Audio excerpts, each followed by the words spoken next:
So pabalik na tayo mga kabricks, palabas na, pero tingnan mo naman oh.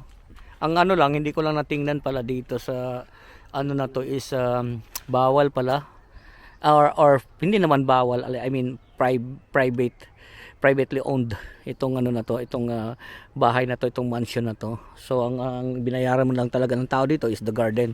Pero worth it naman pang garden kasi maganda. And then yung kami, kalahati lang ang pinuntahan namin kasi malayo, hingal na kami, hindi talaga sanay sa lakaran din, kailangan talaga ng exercise din talaga mga kawork. Iba pa rin yung sa work talaga, iba yung talagang no, maglakad-lakad ka.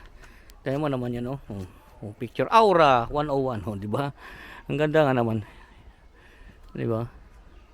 Tapos pupunta ka dito, mas maganda talaga pag member ka ng National Trust. Yun ang kasi maganda rito mga ka-Berks, kasi may pwede ka magpa-member ng National Trust, tapos lahat ng mga ganito na under ng National Trust mapapasyal mo, kaysa magbayad ka ng ba isa-isa, talo ka.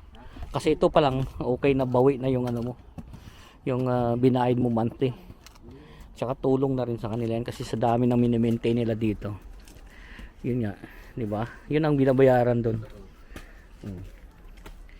Parang boboy mo na. Dalawa picture muna daw tayo. Picture muna kami. Digong. Ay, mo para kung may problema eh. Digong nga eh. Ayan. Ang ganda. So palabas na tayo doon.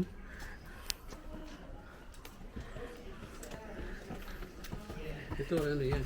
Kape. Exhibition room. Tingnan mo naman, kalapad ang garden yan. Hanggang doon kami galing, pero kahap po lang ang pinuntahan namin kasi sobrang laki.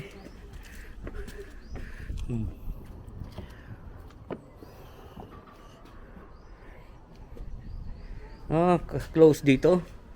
So siguro mga kabers kayo yung nag-maintain nila grabe kaya mo naman yan, lapad doon yung pinanggalingan namin. So dito na natin siguro mga kabers, tapusin nating video. Lagi ko sinasabi, keep us all safe, God bless us all at magandang buhay. Thank you for watching.